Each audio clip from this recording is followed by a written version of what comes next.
People here have really been impacted in very difficult ways.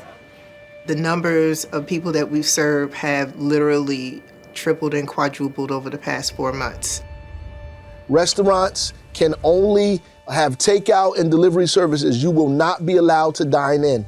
It's estimated that more than 54 million people may struggle to find food this year, including 18 million children. You need private, public, and small businesses to work together. It's just the right thing to do. Keep it moving, right, Sean? Newark Working Kitchens started working with us, and they've been like a saving grace to our business and our employees.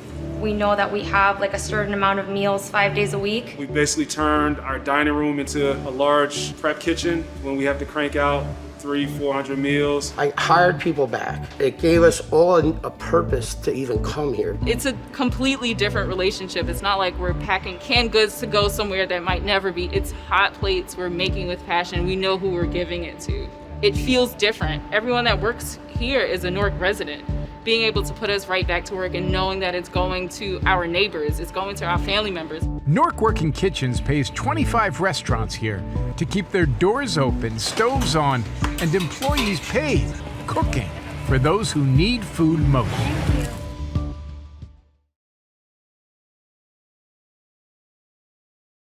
Hi everyone, my name is Abhinav Mathur and I lead Audible's Global Center for Urban Development, launched last September to double down on nearly 15 years of direct community investment.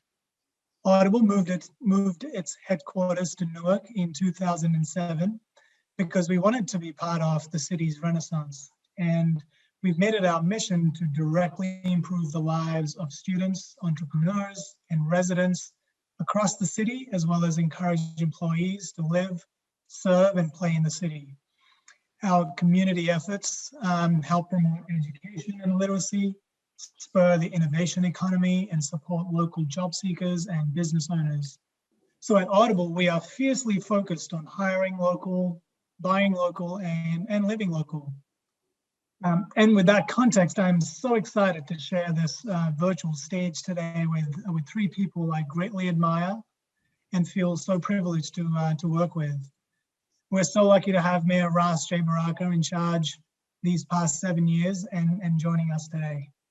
I'm joined by Chef Marcus Samuelson, who has been a fierce advocate for restaurants nationwide during this crisis. And since spring, we've been collaborating with Marcus on Newark Working Kitchens, which has delivered more than 800,000 meals to residents in need and kept the lights on at more than 30 local restaurants, including his own, Marcus B&P. So welcome, Marcus. And thirdly, we have fellow team member, Aisha Glover, who joined Audible to help lead the new Global Center and has for many years been a leader of urban innovation. Prior to joining Audible, Aisha led economic development in Newark and led the Newark Alliance, an organization that's dedicated to the city's ongoing economic revitalization. We are lucky that she has joined us at Audible since she brings firsthand knowledge and understanding of how we can create public-private partnerships to lead us through the pandemic. So a big thank you to all of you for joining the panel today. And I'd like to start with you, Mayor Baraka, if I can. Newark has been one of the cities hardest hit by COVID in the United States, and yet you still managed to emerge as the city of the year according to the Smart Cities Dive. Can you tell us a little bit about the greatest challenges you faced as mayor during one of the most challenging times in the city's history? I think this is probably the most difficult year that we've ever experienced, possibly in generations. The most difficult thing is obviously the deaths, the sheer horror of it all, and being able to keep people safe in the city without a real national kind of strategy, and trying to figure that out, particularly in a community where the inequity is so deep and wide. Access to healthcare, housing that is adequate enough for people to socially distance and quarantine. All of these things led to us being hit hard by this. And the poor quality of people's health and access to food and all of the comorbidities that existed.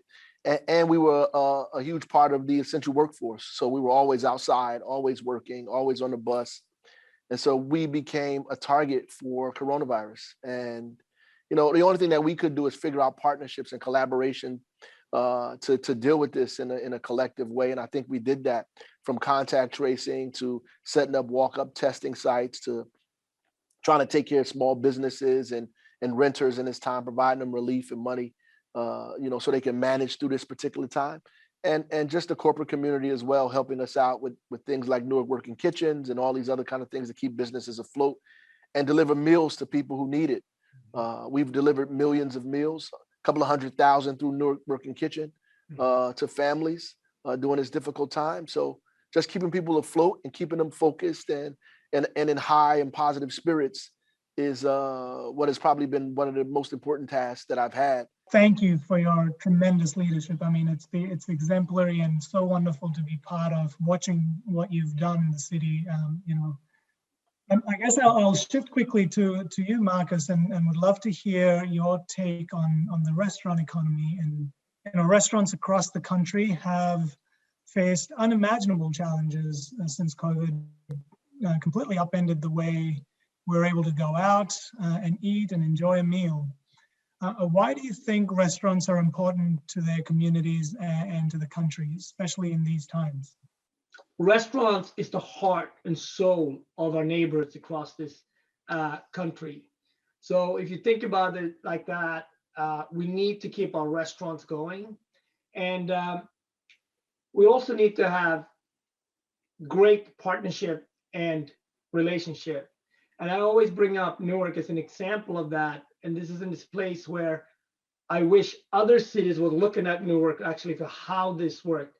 And whether that's Detroit, Atlanta, or other places as well, right? With a similar structure, because Newark Working Kitchen, once this happened, right, it was already a deep relationship between local government, local entrepreneurs, people who've done very well in the community, and even celebrities to that point. And why did that matter? It mattered because we could quickly then come together. When Don Katz called me and said, hey, we need to do something, Newark Working Kitchen was already in place. We could also work together with World Central Kitchen.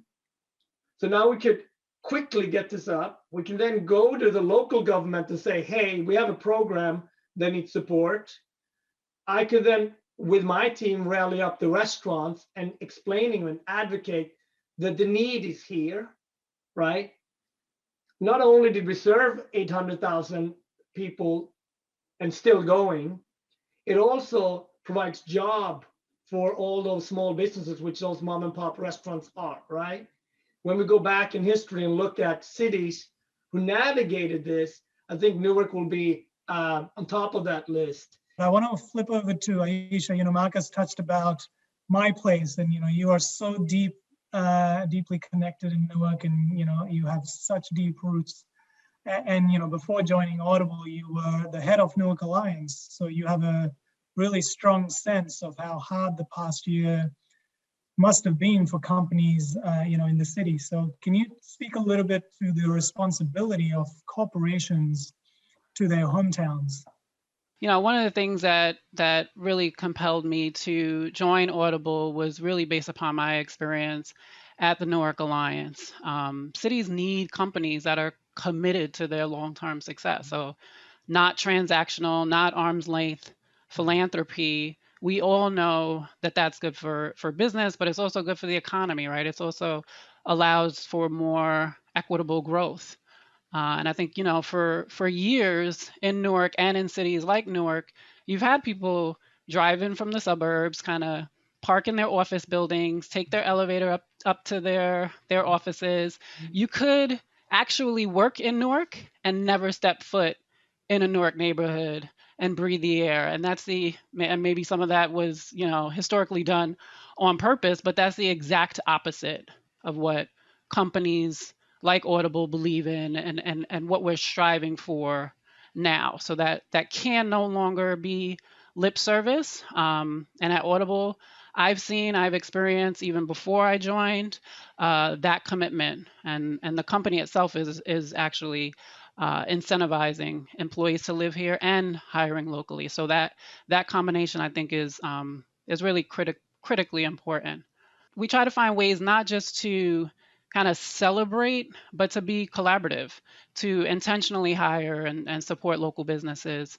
And that's one of the reasons why, Newark Working Kitchens was really disruptive and innovative at the time, and really aspired to create coalitions with like-minded corporations, with our elected officials. Cannot overstate how invaluable a partner Mayor Baraka has been. Quickly reflecting on Marcus's comments, Newark is special. When we think about what that growth looks like and feels like, and how it differentiates us, it's because it's inclusive. It's because it's disruptive. So I think for those reasons, it makes us stand out, because then you start to really talk about your collective impact. Thanks, Aisha. And I think it's a really nice segue to my next question, Mayor. This one's for you. Aisha touched a little bit about, what happens with corporations and employees around their engagement with the city. And we know that many corporations have either very little connection to the cities in which they're based, or, they only have a very philanthropic kind of relationship. So can you talk a little bit more about what Aisha was discussing about what you feel is distinctive in Newark, and the collective impact of the public and private partnerships? Yeah, I think that's a good point. We have worked to move past just the simple kind of this kind of philanthropy that goes, up and down, and there is no real cyclical kind of relationship with the city at all. No deep relationship. From things that she spoke about earlier, hiring residents that you even spoke about, buying or procuring, goods and services in the city, encouraging your employees to live and effectuating the kind of housing development that's necessary in the city as well. So that kind of deep relationship, more than just funding this nonprofit or being a part of this program, but a kind of relationship that helps with economic growth. Newark Working Kitchens, we keep saying that, but that's incredibly important, even in the time of this pandemic, to be able to marshal the resources to do a few things: feed families, keep businesses afloat, and provide the kind of support and infrastructure that the city needs to keep going, to make it through this pandemic. And that can only be done with real relationships that people have, whether it's through the Newark Alliance or whether it's through the higher ed community. We've been able to create an atmosphere here where everybody feels like all hands are on deck. That's great. And so we've been hearing a lot about Newark Working Kitchens. So Aisha, I'll ask you to tell us a little bit more about this program. It was an initiative started by Audible at the onset of COVID as a direct community investment opportunity. So I would love to hear more about that. And also, if you could share some of the backstory of how the coalition of private companies, nonprofits, and obviously Mayor Baraka's administration that you touched on earlier joined together to launch NWK. We moved here in 2007, but we moved here on purpose, right? I think that's critically important to call out. Audible really had a charge at the time to, as they say, exemplify what a company can mean beyond what it does. So it's not just, oh, okay, this company does X, but what do they actually mean, and what's the impact that they're trying to have? And Audible wanted to be part of the city's renaissance. So I think that context is important, because there was a level of commitment and investment that preceded March 2020, right? When the pandemic hit, and in response, we did launch Newark Working Kitchens, the idea to help really feed Newark residents who are in need while keeping the restaurants open. So essentially, we pay about 30 restaurants to prepare roughly 500 meals each every single week. And those meals then go directly to local residents that need it the most. So To date, we've delivered more than 800,000 meals to more than 10,000 Newark residents regularly. That's not cumulatively, across 60 different locations. So the mayor hit on some of these points. This is sustaining jobs, over 200 jobs. We partner with nearly every community development corporation across the city. We have over 60 locations. We're collaborating with World Central Kitchen and, of course, with Marcus Samuelson. And we've had tremendous support from some of the local corporations in the city and beyond. Great, thanks, Aisha. And you mentioned Marcus's restaurant, Marcus BMP. So I throw it over to you, Marcus, and would love to hear, you have a dozen restaurants from Miami and Montreal to London and Stockholm, and you opened Marcus BMP in 2017 in Newark, in what was once a large department store. So can you tell us a little more about your motivation or what inspired you to open your restaurant in the city of Newark? I want Red Rooster and my experiences to be in predominantly African-American neighborhoods, right? As a Black person being raised outside America, Black culture is constantly celebrated, sometimes more outside America than in America. So I grew up where I learned about Malcolm, and I learned about Black excellence through my parents, through music, through storytelling, through content, right? And places that constantly came up in those stories were places like Overtown in Miami, like Harlem, but also Newark. But then even going back and looking at the history itself, where Newark situated itself in terms of the port and the richness that was there in terms of being one of the wealthiest cities in America and creating jobs. What are restaurant jobs? First of all, the word restaurant means to restore your community, right? And it's a very important part of it because we create jobs in those communities, right? Jobs that can be realized by young up-and-coming chefs that looks like me. And their dreams and aspirations doesn't have to be outside Newark, doesn't have to be outside Harlem, doesn't have to be outside our neighborhoods, right? So you can aspire and be inspired within the neighborhood. And that's the most important thing with restaurant work. That's where it separates itself from other retail, right? Because you just don't go into a shop and leave. You sit down, you break bread, and you start saying to yourself, hey, I'm gonna have some great memories here. I'm gonna meet new friends here. This is gonna become a hub. I might move here with my family. I might start my business here. So for me, the goal is always to be in the community and of the community. And that has layers that restaurant work really can do. So for me, it's been a long journey that was started 3 years before 2017. But I've been extremely privileged, extremely happy to be part of Newark's community. And we continue to be part of it because we are in no shape or form out of COVID yet. We're in the middle of it still.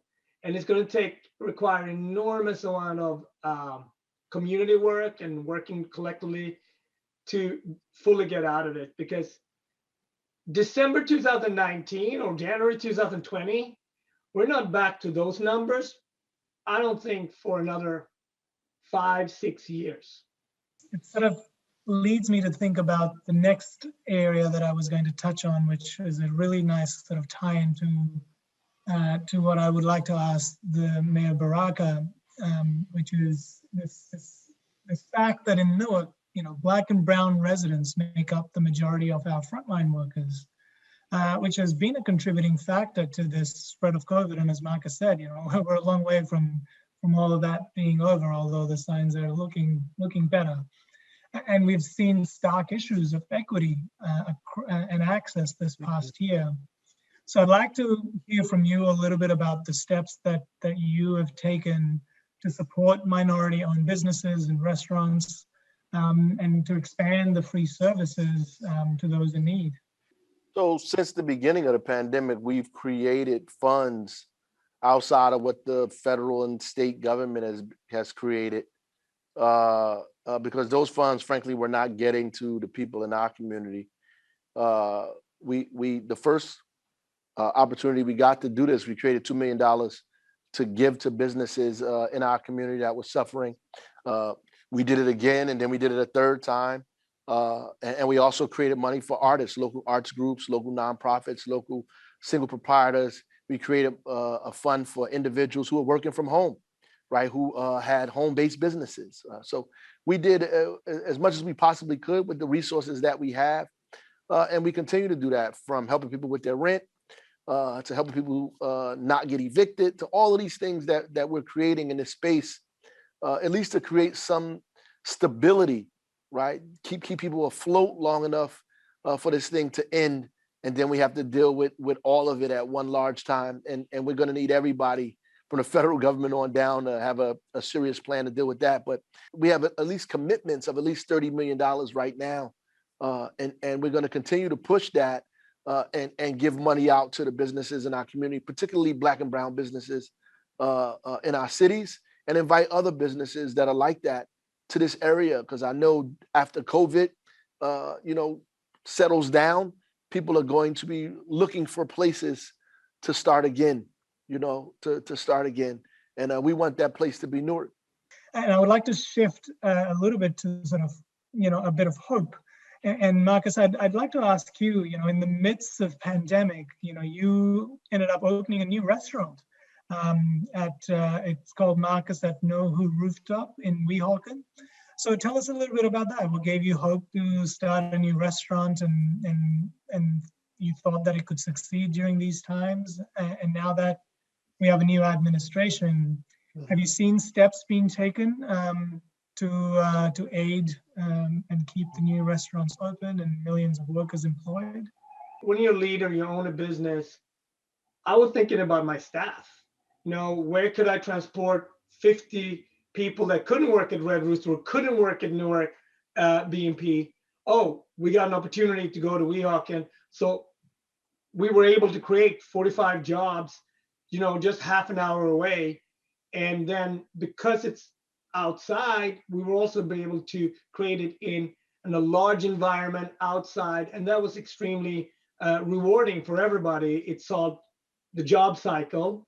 It created new experiences, and it was the safest way of serving. So there was just this perfect match coming together, and I'm extremely grateful for those opportunities. And if you start thinking about this as an incredible reset, as awful as it is, right? It's 500,000 people died, and we're not done.